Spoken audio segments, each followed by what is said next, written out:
Hello everyone, my name is Keely. Welcome to my channel. Welcome back if you've been here before. First and foremost, I am starting this vlog on Valentine's Day. So look at my cute little pants. I love them. Okay, so I was all decked out today and I am ready to start reading some 5-star romances. I've read a few good romances this month, but I have also read some duds. So I am going to be reading 3 5-star predictions in this video, and they are all romance books. So let me show you what they are. The first one is The 7-Year Slip by Ashley Poston. Now, I have given every single Ashley Poston novel I have ever read 5 stars. So I have read 4 of her novels, and they're all 5 stars. So I'm not saying I have high hopes, but the expectations are pretty sky high right now. So this one, from what I understand, follows this woman who goes to live in this apartment, and turns out she has a roommate. This man lives there, but he is actually 7 years in the past. So I'm really hoping this gives me the same vibes as The Dead Romantics, and that book has my heart and soul. It was my favorite book of last year, so I'm really hoping that this one also makes me very emotional, because that one took me for a ride. But yeah, very much looking forward to that one. Obviously all of these are 5-star predictions. The next one is Bride by Ali Hazelwood. Okay, Ali Hazelwood, I can confidently say is my favorite romance author. Love her books so much, and I've been reading a lot of them this month, and this will be my 3rd one from her in February, and this one is different than what she usually does because it is paranormal romance. That's right, this is a werewolf vampire romance, I believe, and if you can tell from my channel name, vampires, hello. And actually paranormal books are some of my favorite books. I am not a romantasy girly, but I am a paranormal romance girly through and through, and I just know Ali Hazelwood is gonna bring the romance and the tension. Amazing. I am so excited. And the last book for this video is Raiders of the Lost Heart by Joe Segura, and this one is about 2 archaeologists. Okay, so within the last few months, I've gotten really into archaeology, and I actually started looking up going back to school to get a degree in archaeology. So the fact that this book follows 2 archaeologists, and I think they might be like competing, or like they might have had like some negative history in the past. Maybe they're like rivals, I don't know, but it's 2 archaeologists. It is. Rival archaeologists must team up on a secret Aztec expedition, or it could leave their careers and hearts in ruins. I'm so excited. I really hope the archaeology in here is just as good as the romance. So those are the 3 books I am planning on reading for this video. Obviously, I'm expecting to completely love these. It would be great if I could find like one of my top books of the year already, because honestly all 3 of these have that potential.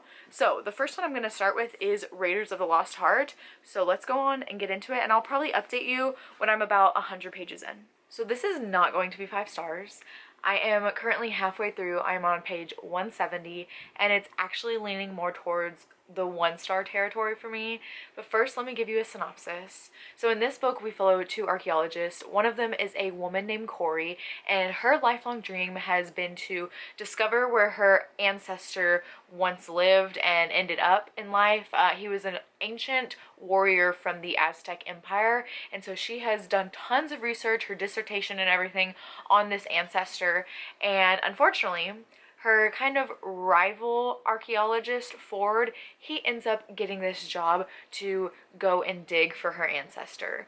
One day she is at work, because she's also a professor at Berkeley, she's at work, somebody comes in and says, we have a job for you, we leave tomorrow, you're going to Mexico, and like doesn't tell her any other information. And of course when she gets there, she realizes that she is going to have to work with Ford, because Ford is really having trouble making any kind of discoveries, and he realizes that he needs the expert with him to kind of help him along and hopefully figure out things, because he's not having good luck right now.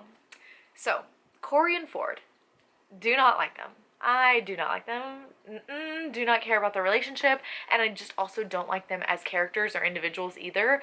And this book is all about lust and not forming a relationship and falling in love, and I just cannot stand romances that are about lust, because how am I going to be obsessed with 2 characters or a relationship when there really is no relationship forming? Like, all they can talk about is each other. And one of the main things that bothers me is how Corey talks about how she wants to be seen as a intelligent, talented archaeologist and more than just her body, but the way the author writes her is just about her body. Like, that's all the author explains her as, and she talks and jokes a ton about sex, and so it's hard to see her as anything other than that when that's all we have seen from her, or that's all she is described as. So how are we supposed to see past that when we literally don't know anything else about her? Yeah, what it comes down to at the end of the day, don't like the characters, and there really is no relationship here in this book for me because it's all about lust, which I can't stand. I need a connection. I need a relationship, because how am I supposed to care about you? I can't. So yeah, luckily I'm kind of going through it pretty fast. I will plan on finishing this. I'm not going to DNF it, even though I should, but I'm also reading this with Katie from Katie's Book Nook. This is our book club pick for the month. We have 2 this month, and this is one of them. I really thought I was going to love this. Obviously, it's my 5-star predictions, but Katie also did not love it, and I think for different reasons, though. I can't wait till I finish this to find out why she doesn't love it, because she said that in the second half is when she really started not enjoying it, and I'm already hating it, so how much worse can it get? We'll see, and I will update you when I'm finished, hopefully later today. I will probably finish it today, but if you don't see me, then I'll update you tomorrow. But I am ready to be done with this. What a shame to start this video out this way. Hopefully the other 2 actually live up to my expectations, because this one definitely isn't. Last night I finished Raiders of the Lost Heart, and I will be giving this book 1 star. So my feelings from the last clip really haven't changed much, but I will say the ending of this was so dramatic for no reason that it was like completely ridiculous. When I was finishing this up, I was sending myself videos just of me laughing while dramatically reading this to Katie, because it was just so over the top and just out of pocket for like no reason. But yeah, my feelings on these characters didn't change. I just grew so annoyed that all Corey could talk about was how people just saw her as her body, when I'm just like, your own author wrote you that way. So like, the author only described her body. I feel like we really didn't get to know her more than that. And so how are we supposed to see her any different when that's all that was talked about or described in detail? And so these characters were just overly sexualized, and they were trying to fight against that. But how are you supposed to fight against that when your own author is like playing into that? These people just no chemistry, did not care about the relationship. Honestly, this book felt like it was written by a man who lives in his parents' basement. That is the worst critique I've ever given, but it's so true. I did not like this. The good thing was Katie also didn't like it, and it was funny because we gifted this book to each other, but at the end of it, when we were just hate reading it, it was actually fun and a great experience to have together. But yeah, this was a horrible book. 1 star. Did not like it. I also think that this is the author's debut, which I'm like sad for them about, but like not great. So today it is Sunday, and it's actually a 3-day weekend. I love that for me. And I will be starting Bride, which I'm so excited about, because vampires, werewolves, Allie Hazelwood, like, this book better be good, especially after this disaster. We need something good. You wanna say hi, Kippy? Hi, Cliff. And Remus. Hi, Remus. He hates the camera, but he's so pretty. Oh, hey, Kip. Hi. I am currently on sprints with Liv from Liv's Library for her Patreon. I love doing sprints with her. It is so much fun. I also am kind of unhinged on sprints. I don't know what comes over me, but I become like suddenly super extroverted. I don't get it. But it has been a few days since I updated you, because this has been a long, stressful week, even though it's only a 4-day week, but a lot has happened. Like at work and stuff, I have an eye twitch. But besides that, I've also finished a book. And I didn't update you about it at all, but I actually finished A Bride by Allie Hazelwood like a day or 2 ago. I can't even remember at this point. And this one, I didn't even tell you what it's about. I think I told you it's like a vampire werewolf romance, and it is. So we follow this girl, I already forgot her name, Misery. How could I forget Misery's name? I love that name, especially for a vampire. So we follow Misery, and she is the daughter of a vampire councilman, and so she is having to marry the alpha of the werewolves to kind of create like this alliance. And so there is this kind of forced marriage, marriage of convenience, I guess you will say. And so now they are married, they have to live together, but she has an ulterior motive. There's something going on in her life, and she has a reason for marrying this alpha that she hopes will help solve what's going on. So this book was just for me. Unfortunately, it was just kind of mediocre. I don't feel positive or negative about it. A lot of times when I would put this book down, I really didn't feel the urge to pick it back up. The way the vampires were done in here didn't really love. I have realized as I am reading more and more vampires, because I am a vampire girly, I'm very picky about how they're done, and this one was not my favorite. I will say the blood drinking scenes in here were A+. I really love blood drinking scenes, and I did love that in here, but didn't really love the relationship. There were also a few tropes in here that I don't want to say because it might spoil some things. I will vaguely say the trope of the main character thinks that one thing is happening when it's actually something else, and so she just looks like an idiot the entire time. Also, the single father trope. I haven't read enough of that to know if I like it or not, and this one wasn't great for me. But overall, just didn't really love it, didn't really care for it.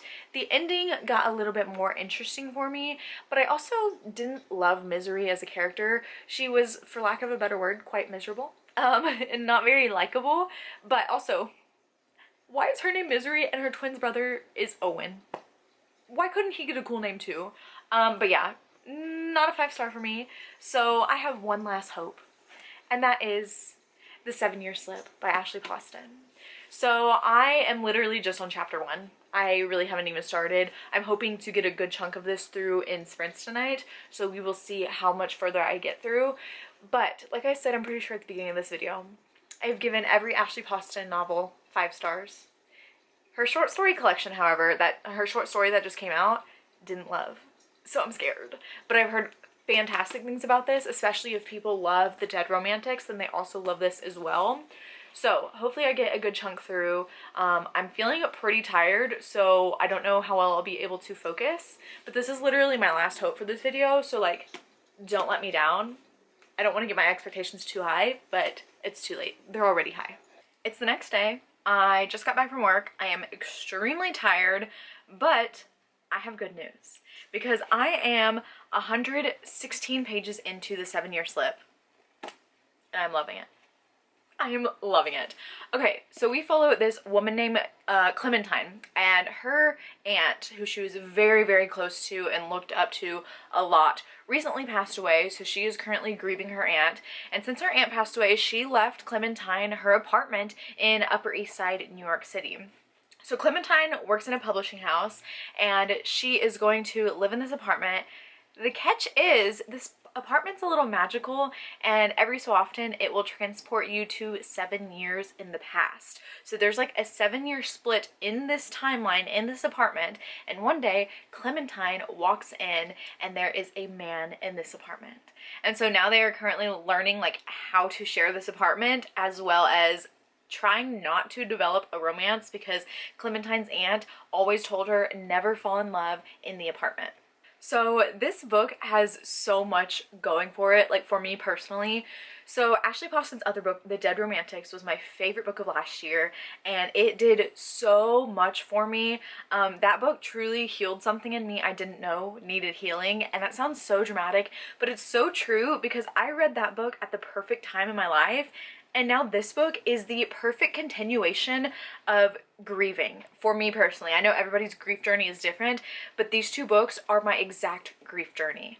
So The Dead Romantics is like something you read as you are currently grieving, you are currently going through the emotions and trying to navigate it, and this book is what you read after, when you have finally settled in with your grief, you are learning, you have learned how to deal with it, and now you are learning how to continue living your life. And that first book was more heavy on the grief, and this one is, I believe, heavier on the romance, and I'm seeing that already. And it's just so cool because The Dead Romantics healed that grieving aspect in me to where I'm at the point in my life where I can enjoy more romance and look forward to that, while also seeing the grief within love as well. Oh, it's just so good. It's just so, so good. I started tabbing and annotating this as well. The main guy in here, I believe his name is Ewan. I think that's how it's pronounced. And he is a chef. Now, if you know me or if you've seen my videos on my channel, I actually do a series about foodie romances because anything culinary is like my sweet spot. I love that so much. And he is a chef and he has like food chef tattoos. He has a whisk tattoo, which I just love so much. And then Clementine herself, like I said, is in the publishing industry, which obviously I'm here because I love books and I love that, but she specifically publishes travel guides, and travel to me is one of my biggest passions, and Clementine is also a traveler. And let me tell you, as I was reading this on Sprints last night, there were so many weird coincidences that I was just flabbergasted. I underlined, I could not believe. So one of them was they were mentioning Anthony Bourdain and they quoted him, and literally right next to me on my bedside table I have an Anthony Bourdain book that I just started reading last week, and so it was weird how that was mentioned, and I'm also currently reading one of his books. So weird. And then another thing in here is Clementine really likes to just sit and stare specifically at Van Gogh paintings. She loves Van Gogh, and she mentioned in specific his sunflower painting. Let me just show you. Let me just show you. Okay, this is the bookmark I already had in here. And the reason I did that was because this matches. And I literally am using the bookmark and she mentioned the painting. This is amazing. This is perfect. This is meant to be. I also love the name Clementine and he calls her Lemon. This is just so good. Ashley Poston, truly, I just feel like she has read my soul and she knows how to put it on page. So this is going great. So much better than the other two books in this video. I don't know how much more I'm gonna read today because, like I said, I'm really tired and I just want to read, or I just want to watch Kitchen Nightmares. And I might pick this up like on commercials or something, but I probably won't make more progress, like a ton of progress in this until this weekend. It's currently Thursday, but I am planning on like blowing through this when I do get a chance to like settle down and just sit down and read. But I'm loving it so far and I am so happy. So I'll probably update you in a few days to see how far I've gotten into it. We'll see, but I'm excited. I finished the 7-year slip. 5 stars. 5 stars. Okay, listen, I read like the majority of this doing sprints yesterday on Cassidy's channel from Covers with Cassidy. Her and some friends were doing sprints, and so I joined and I finished this, and the entire time I was like sobbing. Every time sprints were done and we would like chat, I would type in a little chat and say I'm literally sobbing, and I probably sobbed for a solid 2 hours. And they were like, Keeley, are you okay? Like, no, I'm not. But also, yes, I am.